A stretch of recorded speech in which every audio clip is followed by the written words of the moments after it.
Magandang umaga sa bawat isa sa inyo, mga mag-aaral mula sa ikapitong baitang.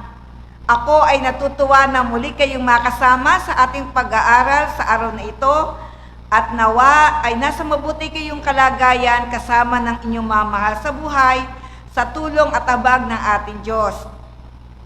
Tayo ngayon ay magpapatuloy sa ating aralin mula sa Module 1 na may pamagat na mga angkop at inaasahang kakayahan at kilos sa panahon ng pagdadalaga at pagbibinata.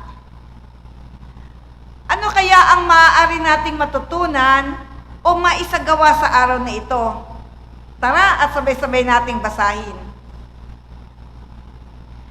Na ipapaliwanag ang paglinang ng mga angkop na inaasahang kakayahan at kilos o yung developmental task sa panahon ng pagdadalaga at pagbibinata na makatutulong sa pagkakaroon ng tiwala sa sarili at paghahanda sa mga inaasahang kakayahan at kilos na nasa mataas na antas ng pagdadalaga at pagbibinata.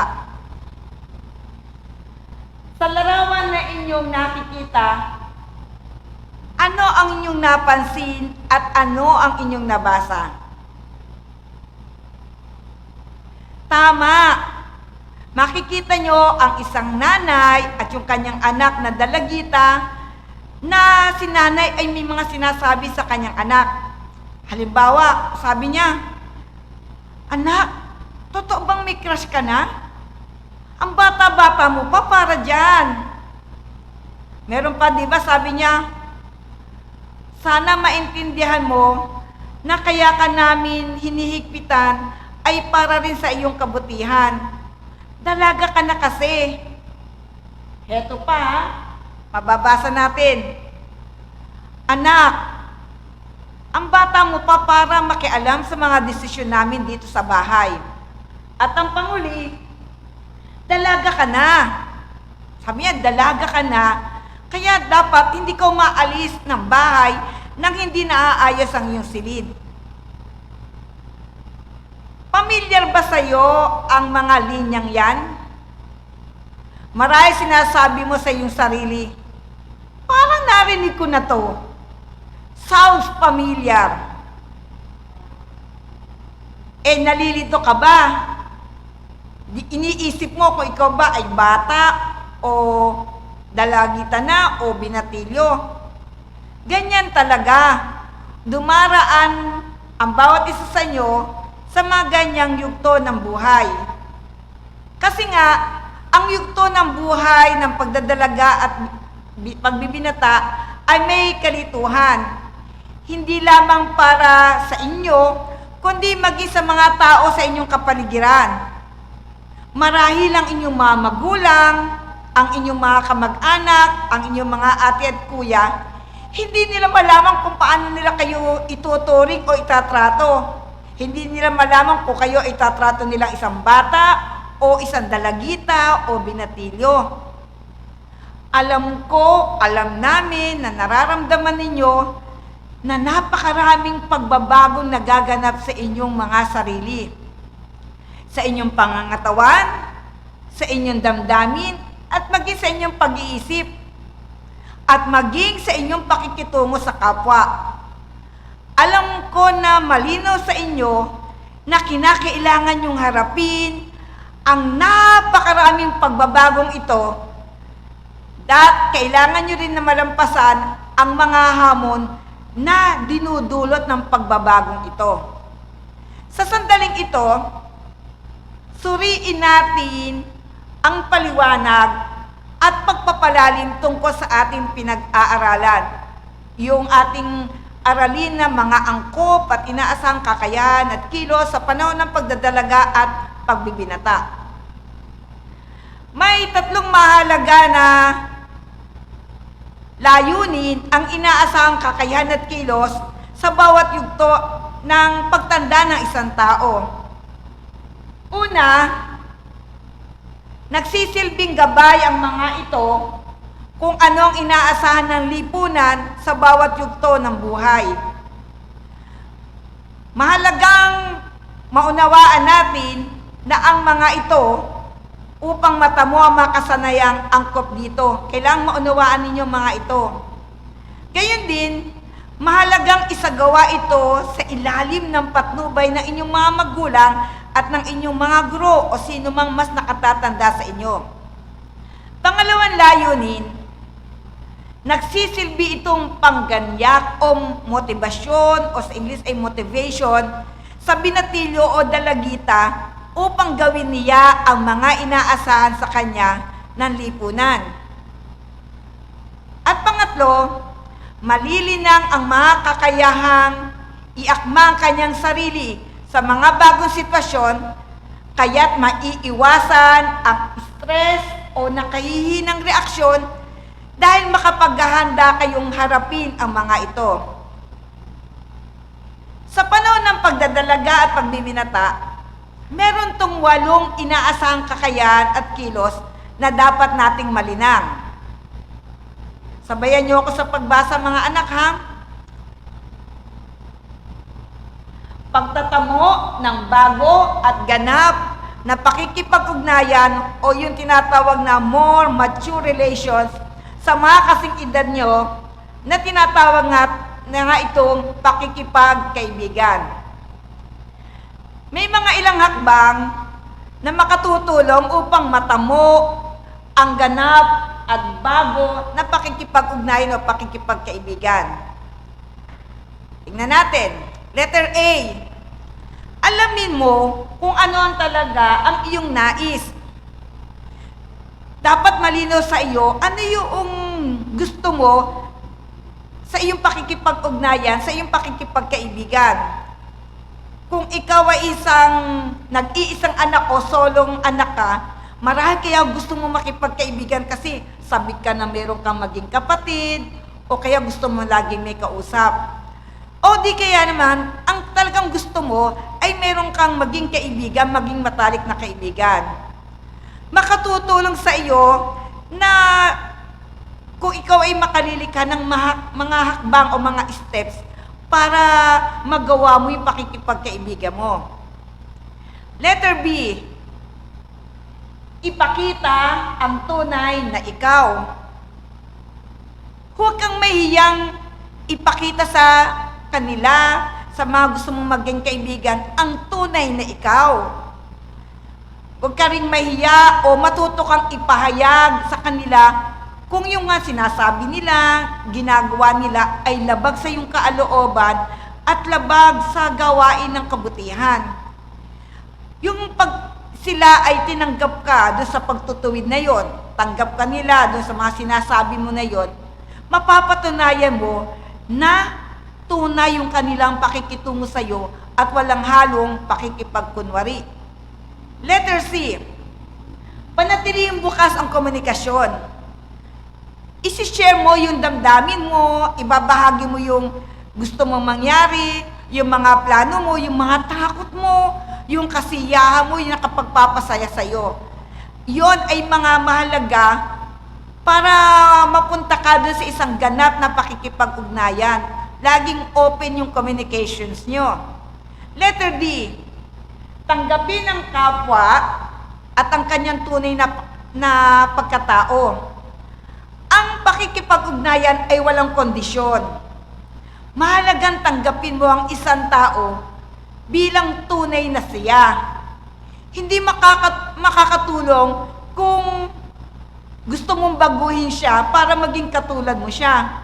Halimbawa, hindi mo maaaring pilitin ng kaibigan mo na maging kamukha mo, na maging katulad mo na magaling sumayaw, magaling magsalita. Kasi iba-iba ang ating pagkatao, iba-iba yung ating mga katangian. Kaya tanggapin natin yung ating kapwa at yung kanyang pagkatao. Letter E. Panatilihin ang tiwala sa isa't isa. Kung walang tiwala sa isa't isa, magiging mahina ang pundasyon ng inyong pakikipagkaibigan o pakikipag-ugnayan. Kung mananatili ang pagtitiwala sa isa't isa, kaya niyong lampasan ang anumang pagsubok ng inyong ng inyong pagkakaibigan. Kaya lang mga anak, ganito ha, Iwasan yung maging masyadong pamilya sa isa't isa. Ibig sabihin, hindi lahat ng sensitibong mga pangyayari sa buhay mo o mga sensitibong karanasan mo, sasabihin mo sa mga kaibigan mo. Hindi mo yun lahat ibabahagi o hindi mo dapat ibahagi. Kasi baka gamitin nila yung mga impormasyon na shinare mo pagdating ng panahon at ito ay makapagpahamak sa iyo. Kung meron mang mga sensitibong karanasan ka, mga may experiences ka na ikaw lang nakakaalam, marapat lamang na sabihin mo to sa iyong mga magulang, sa iyong mga kapatid, o sino man taong mapagkakatiwalaan mo at mas nakatatanda sa iyo. Tandaan niyo yung mga anak ha, yung mga sensitibo, yung mga pinagdadaanan ninyo, huwag niyong ikwekwento sa inyong mga kaibigan kasi baka pagdating ng panahon mag-away kayo, magkagalit kayo, lahat ng sinabi mo ay mawala kabuluhan o maikalat pa. Kaya ingat din tayo. Pero yung tiwala at lagi natin itong taglayin maliban lang sa ilang limitasyon. Letter F. Maglaro at maglibang. Lalo na sa panahon na ito ng pandemya, nakakarinig kayo ng mga hindi magagandang karanasan, natatakot kayo, at sa panahon din na to, di ba, nagsisipag-aral na tayo gamit ang online classes. Bigyan nyo ang inyong sarili ng panahon na maglaro at maglibang. Pero wag naman nyo ubusin yung mga oras nyo sa paglalaro. Kasi nakakalimutan nyo na yung paggawa ng mga homeworks nyo, yung mga takdang aralin. At maging sa bahay, sa sobrang kalibangan ninyo at sa paglalaro, hindi na kayo nakakatulong sa gawaing bahay. Kaya, balansin natin ang mga bagay-bagay. Letter G, mahalin mo ang iyong sarili. Mahalin mo ang iyong sarili. Kung hindi mo matututunang mahalin ang iyong sarili, hindi mo rin matututunan na mahalin ang iyong kapwa. Mahihirapan ka na tanggapin ang kahinaan ng ibang tao kung ikaw mismo hindi mo matanggap yung kahinaan mo. Kung hindi ka masaya sa maraming bagay, walang anumang gagawin yung kapwa mo na makapagpapasaya sa'yo. Kung kaya mahalagang simulan mo yung tunay na pagtanggap sa sarili mo. Kung ano yung tunay mong pagkatao, kung ano ang itsura mo, kung ano yung mga katangian mo, at lagi mong tandaan at lagi mong gagawin ang magpasalamat sa Diyos sa lahat ng biyaya ng Diyos sa iyo at sa iyong mga mahal sa buhay. Ngayon, ano pa yung mga kakayahang at kilos o mga inaasahan sa atin? Number 2, pagtanggap ng papel sa lipunan na angkop sa babae at lalaki. Sa tulong at paggabay ng inyong mga magulang na mga nakatatanda, kailangan kayong mabigyan ng pagkakataon na hubugin ang inyong mga sarili sa papel ninyo sa lipunan bilang babae at bilang lalaki, lalo na may mga nakagisnan tayong kultura. Ano yung mga nakagisnan nating kultura? Halimbawa, ang sabi nila, ang lalaki daw malakas, ang lalaki daw magaling, matapang, at ang babae naman mahina at laging tinutulungan. Pero kung tutusin, iyan ay nakagisnang kultura. Pero hindi mo masusukat ang kakayahan ng ibang tao, ng bawat isa, kung ang pagbabasihan lang ay yung kanyang kasarian o yung kanyang pagkakaibang pisikal. Meron pang isang halimbawa. Ang mga lalaki daw di dapat umiyak. Meron ba sa inyo umiiyak na lalaki? Kasi nagpapakita daw to ng kahinaan. Pero sa ating pag-aaral ngayon at nakinig kayong mabuti mga anak, sa pag-aaral natin ngayon, ating bibigyan pansin na ang pag-iyak ay hindi nagpapakita ng kahinaan. Malalaki man, lalo na malalaki man o bababae, pag umiyak ka, hindi ibig sabihin mahina ka. Ito ay nagpapakita lamang ng tunay mong damdamin Lalo na sa panahon na dumaraan ka sa labis na kalungkutan. Kaya okay lang umiyak mga anak. Huwag niyong pigilin kung gusto niyo umiyak, okay lang yan. Pagkatapos niyo umiyak, tuloy ang buhay, tuloy ang mga gawain. Pangatlo, pagtanggap sa mga pagbabago sa katawan at paglapat ng mga tamang pamamahala sa mga ito. Maaaring magkaroon ng epekto sa inyo ang mga pisikal na pagbabago sa inyong katawan, sa inyong emosyon, at sa inyong pakikitungo sa kapwa. Likas at natural at panlahat ang mga ito, kaya di dapat mag-alala ang mga dalagita o mga binatilyo na katulad ninyo. Mahalaga na sumangguni kayo sa mga may sapat na gulang o yung mga adult, gaya ng inyong mga guro, ng inyong mga magulang, o mga taong pinagkakatiwalaan. Gayon din mga anak, bilang pangangalaga sa inyong mga pangangatawan, lalo't ito'y nagkakaroon na ng pagbabago, kumain kayo ng mga masustansyang pagkain, mag-ehersisyo, matulog sa loob ng 8 oras, at uminom ng maraming tubig at iba pa. Ika-4, pagnanais at pagtamo ng mapanagutang asal sa pakikipagkapwa. Ang pagiging mapanagutan sa pakikipagkapwa ay lagpas na sa simpleng paggalang sa kapwa. Ito ay pag-unawa at pagbibigay halaga sa katotohanang hindi nabubuhay ang tao para lamang sa kanyang sarili. Ibig sabihin, kailangan natin yung kapwa. Hindi lang din tayo sumasagot ng po at opo sa mas nakatatanda. Hindi lang basta tayo ginagalang yung ating mga kaibigan. Pero isipin din natin na kailangan natin ang bawat isa at hindi tayo mabubuhay ng sa sarili lamang natin.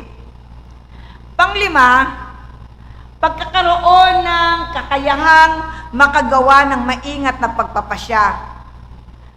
Mahalagang sumangguni sa mga nakatatanda o otoridad na higit na may alam sa mabuting pamumuhay tulad ng magulang ninyo, ng kapatid, sa mga pagpapasya na gagawin ninyo. Pero siyempre, sanayin din ninyo ang inyong sarili na piliin ang patungo sa kabutihan. Masanay din kayo na magpasya, lalo na kung ito ay para sa kabutihan at para sa ikaunlad ninyo bilang kabataan. Ika-6, paghahanda para sa paghahanap buhay. May mga kakayahan na kailangan niyong gawin o kakayahan na kailangan natin o kailangan ninyo upang makakuha ng magandang hanap buhay sa inaharap. Tingnan natin kung ano itong mga kakayahan na to na kailangan ninyo. Una, o letter A, kilalanin ninyo ang inyong mga talento, hilig, kalakasan, at kahinaan. Letter B, makipagkaibigan at lumahok sa iba't ibang gawain sa paaralan o extracurricular activities. Kahit tayo ngayon ay nasa online classes, pwede pa rin kayong makilahok sa iba't ibang mga clubs ng ating paaralan ng inyong mga asignatura. Letter C, magkaroon kayo ng plano sa kursong akademiko o technical vocational na ibig niyong kunin na sa inaharap. Ngayon pa lang bilang nagdadalak at nagbibinata, isipin niyo na kung anong kurso na gusto niyong gawin. Naisip niyo na siguro, meron na kayong ideya kung anong kukunin niyo sa kolehiyo. Letter D, sumangguni kayo sa mga matagumpay na mga kakilala ninyo na may hanap buhay na o mga may negosyo para kayo makapagtanong sa kanilang mga ginagawa sa mga nasabi o mga negosyo o hanap buhay na meron sila. Letter E, hubugin ang tiwala sa inyong sarili at kakayahan sa pagpapasya. Letter F, hingin ang payo ng inyong mga magulang sa pagpili ng kurso para sa inyo. Hingin yung opinion nila, hingin yung ideya nila. Number 7, paghahanda para sa pag-aasawa at pagpapamilya. Kasama sa mga paghahanda na gagawin ninyo o gawain na dapat linangin na isang nagdadalaga at nagbibinata ay ang mapaghandaan ang pag-aasawa at pagpapamilya. Ngunit, natandaan nyo yung salitang ngunit, sa kasalukuyang yugto ng inyong buhay, ituon o i-focus ninyo muna ang inyong pansin sa pag-aaral upang makamit ang inyong mga pangarap at mitiin.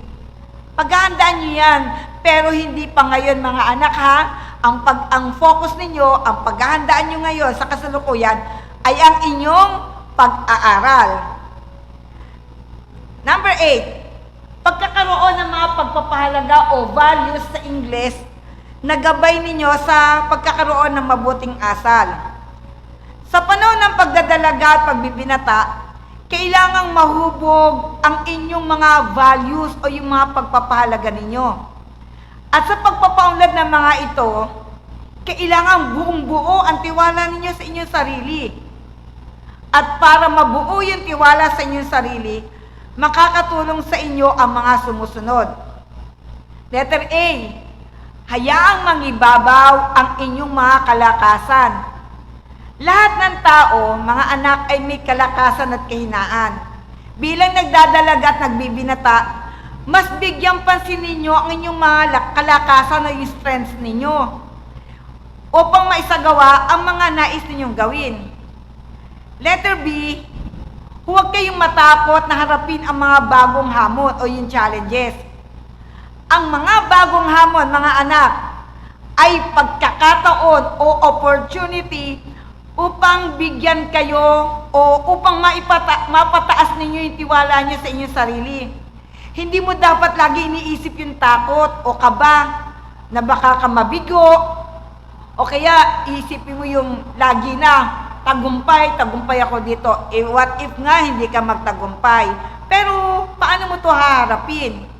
Ang iisipin mo sa lahat ng mga bagong challenges, mabibigyan ka ng pagkakataon na matamo ang tagumpay, mapataas ang iyong tiwala sa sarili, at makilala mo at matanggap mo ang iyong sarili. Letter C, palagi maging positibo sa inyong mga pag-iisip.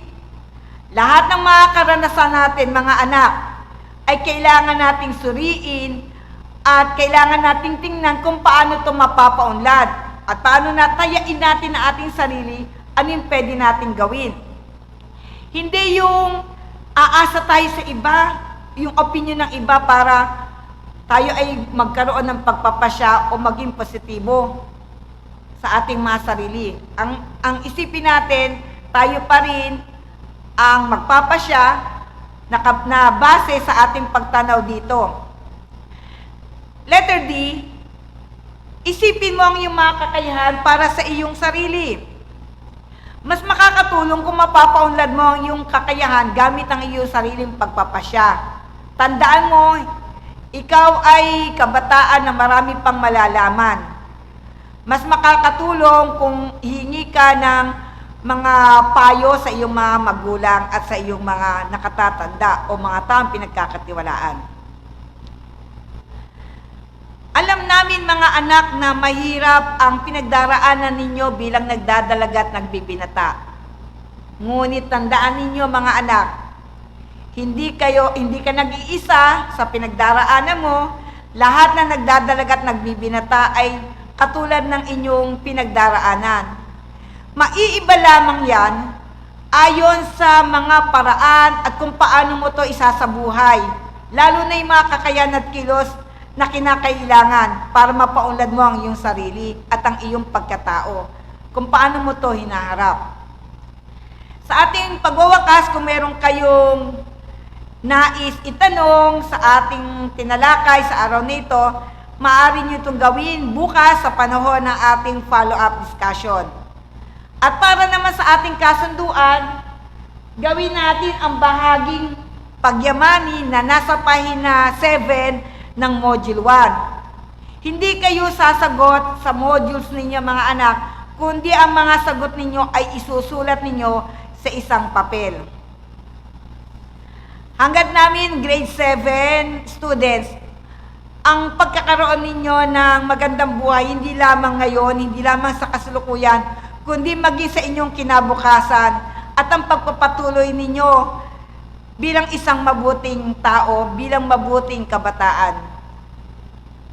Maraming salamat at pagpalain tayo ng ating Panginoon. Paalam, grade 7, ingat tayong lahat.